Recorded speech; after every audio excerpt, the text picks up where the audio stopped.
Bismillahir Rahmanir Rahim.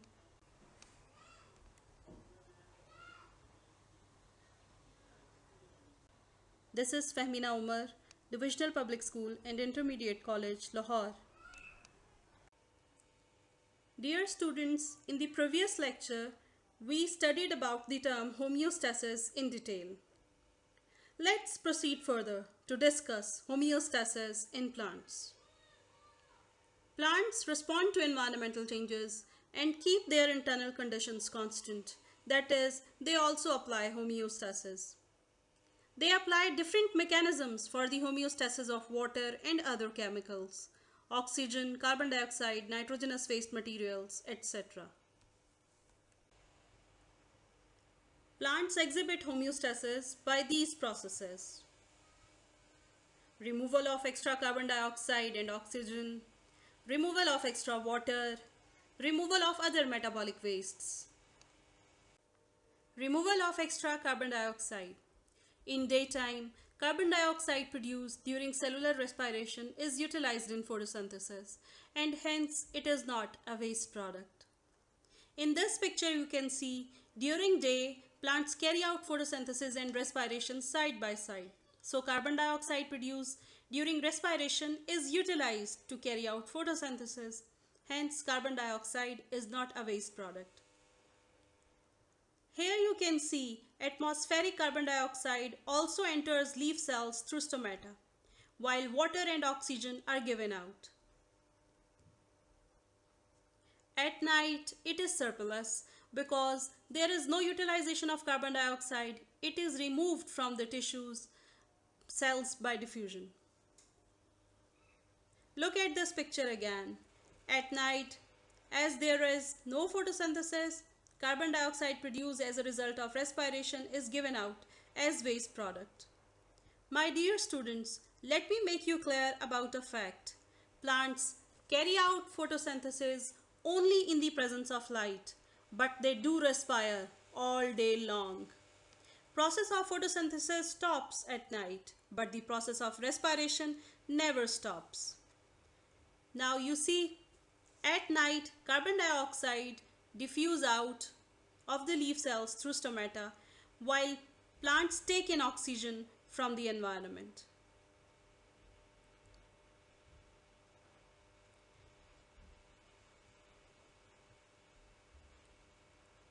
As woody stems are covered by bark that is impervious to water and gases, gaseous exchange in old woody stems is carried out through special pores called lenticels. Removal of extra oxygen. Oxygen is produced in mesophyll cells only during daytime as a byproduct of photosynthesis. After its utilization in cellular respiration, leaf cells remove extra amount of oxygen through stomata. During daytime, plants give out oxygen, while at night there is no photosynthesis, so oxygen is not surplus, and plants take oxygen from the environment to carry out cellular respiration. Removal of carbon dioxide from roots. Roots are underground part of plant, and they of course do not carry out photosynthesis. Exchange of gases takes place between roots and air trapped between soil particles. This gaseous exchange is largely carried out by root hairs. You have often observed these white bristles on the surface of carrot. We all know carrot is a root. These are root hairs.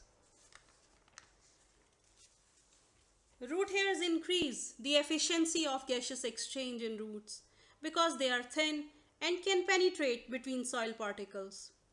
You can see in this picture, materials can diffuse in and out more efficiently from the surface of root hairs.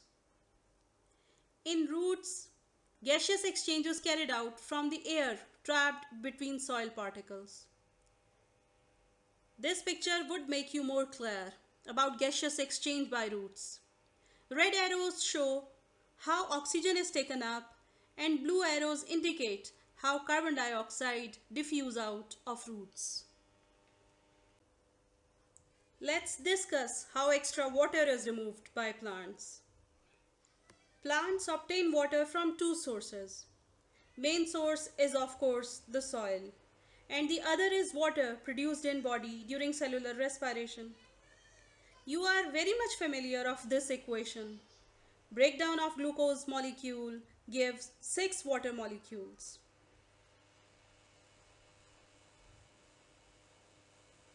Plants store large amount of water in their cells for turgidity. You know, plant cell has a large central vacuole. When water enters the vacuole, it becomes swollen, and at that stage, plant cell is said to be turgid. Most of the water is used to maintain the turgidity of plant cells, and extra water is removed from plant body by transpiration. See, water is absorbed from soil, travels upward through stem, and reaches leaves and escapes through stomata.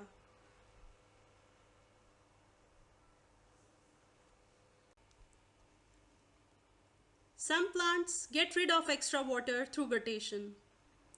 At night, transpiration usually does not occur because most plants have their stomata closed. If there is high water content in soil, for example during rainy season, water enters the roots and is accumulated in xylem vessels. Some plants, such as grasses, force this water through special pores called hydrophytes, present at leaf tips or edges and form drops. The appearance of drops of water on the tips or edges of leaves is called guttation. Look at these pictures. All water droplets you see have oozed out from inside leaf cells through pores called hydrophytes.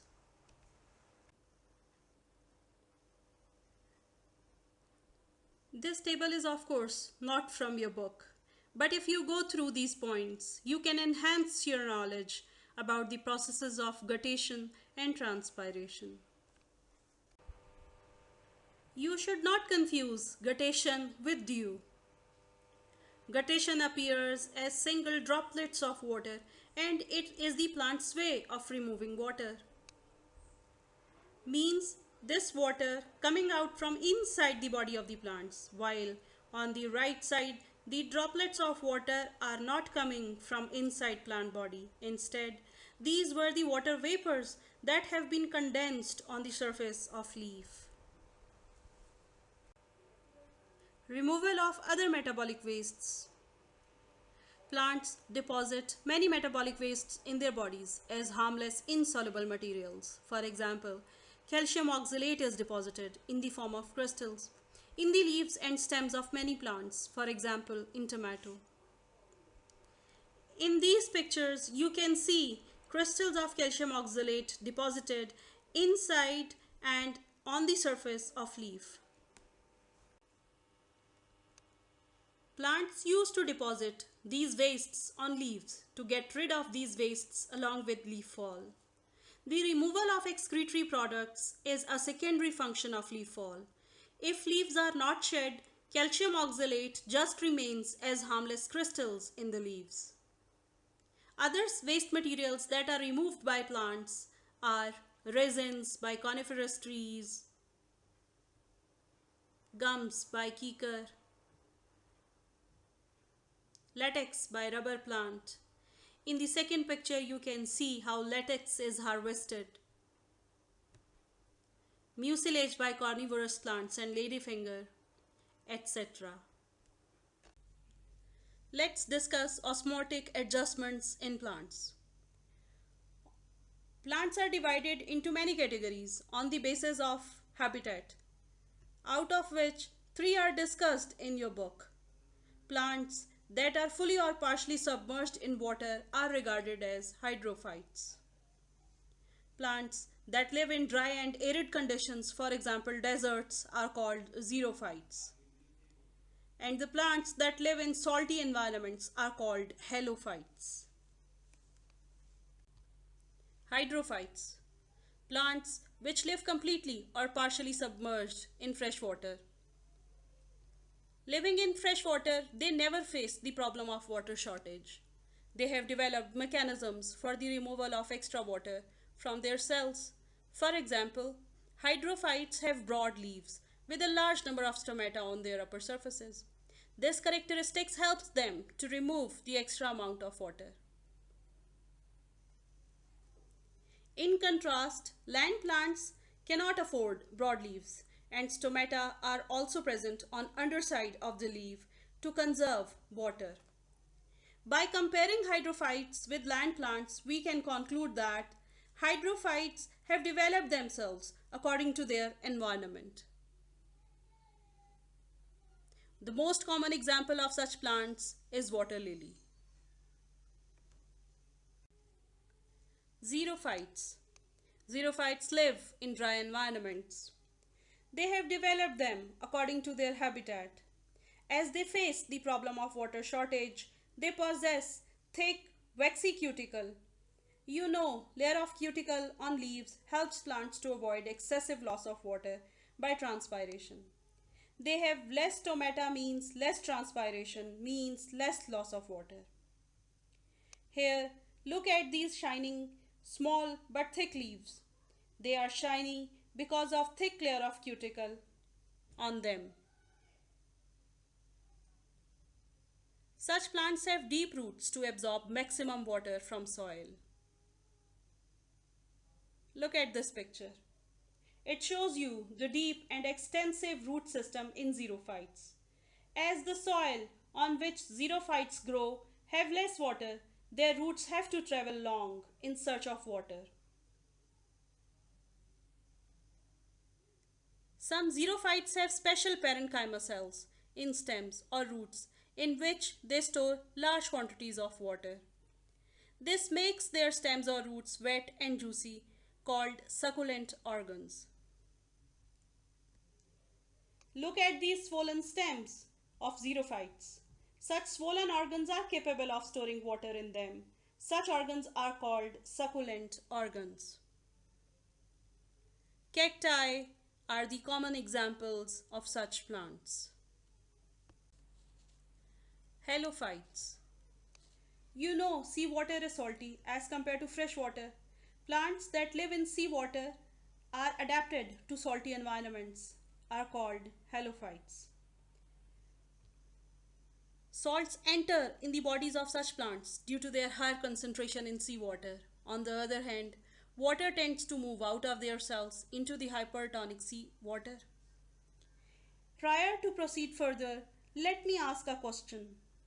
What happens when salt is poured on the surface of earthworm? Of course, it will die because its skin would dry out, because the hypertonic external environment would force water out of the body of the worm. It means living organisms cannot survive in hypertonic external environments. Then, how halophytes manage to live in hypertonic salty environments?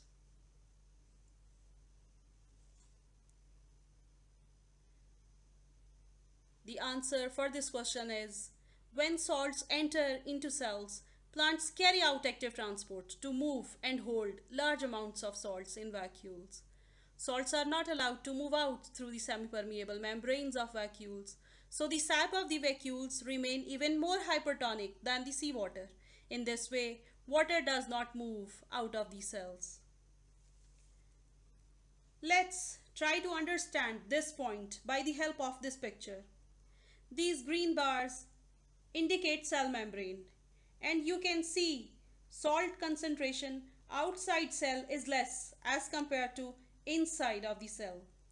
And these pumps moving salt particles against concentration gradient, that is from an area of low salt concentration to an area of high salt concentration with the use of energy. This is the strategy that halophytes adopt. They make their internal environment even more hypertonic as compared to seawater. In this way, they are able to conserve water inside their bodies. Through this strategy, halophytes have adapted to salty environments. Seagrasses are included in this group of plants. Let's summarize this discussion. Plants respond, also maintain homeostasis in response to changing environmental conditions. They apply different mechanisms for the homeostasis of water and other chemicals. For example, oxygen, carbon dioxide, nitrogenous materials, etc. The homeostatic processes by which plants manage their constant internal conditions involve removal of carbon dioxide and oxygen, removal of extra water, removal of other metabolic wastes. Plants living in different habitats, for example, hydrophytes, xerophytes, and halophytes, exhibit different physiological adaptations for osmotic adjustments in their bodies. For queries, do ask in the comment box. Thank you.